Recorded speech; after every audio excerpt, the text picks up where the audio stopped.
আসসালামু আলাইকুম।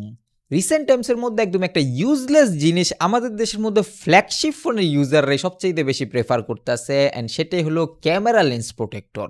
অ্যাপেল ইউজাররা বর্তমান সময়ে এই হিপোক্রিসিটা সবচাইতে বেশি দেখাইতেছে, যেই জায়গাতে লাখ টাকার একটা ফোনের মধ্যে সে ১-১৫০ কিংবা ৫০০ টাকা দিয়েও যদি ক্যামেরা লেন্স প্রোটেক্টর ইউজ করে, তার এই ধরনের ধারণাটা কেমনে আসে যে এই লেন্স প্রোটেক্টর অ্যাপেলের দেওয়া ক্যামেরার যে লেন্স আছে ওইটার থেকেও বেটার পারফর্ম করব। অ্যান্ড ফোনের মধ্যে ইনবিল্ট থাকা যে ক্যামেরা লেন্সের উপরে যে প্রোটেকশনটা আছে ওইটা এনাফ না তার জন্য। অনেকেই বলবে হয়তো বা এটা একটা extra layer of protection, but এই জিনিসটার জন্য পরবর্তীতে ক্যামেরা লেন্সের মধ্যে অনেক বেশি তো প্রবলেম হয় শুরুর কয়েক সপ্তাহ কিংবা কয়েক মাসের মধ্যেই ফোনের ক্যামেরার যে পারফরমেন্স সেটা অর্ধেক ডিক্রিজ করে।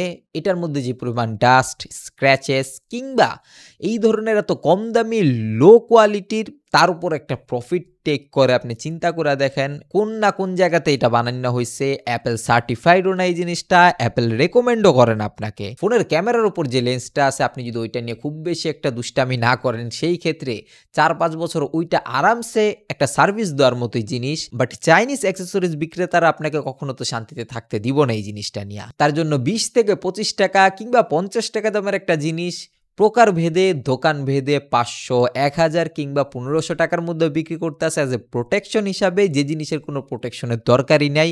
ইনবিল্ড একটা প্রোটেকশন নিয়ে আসতেছে।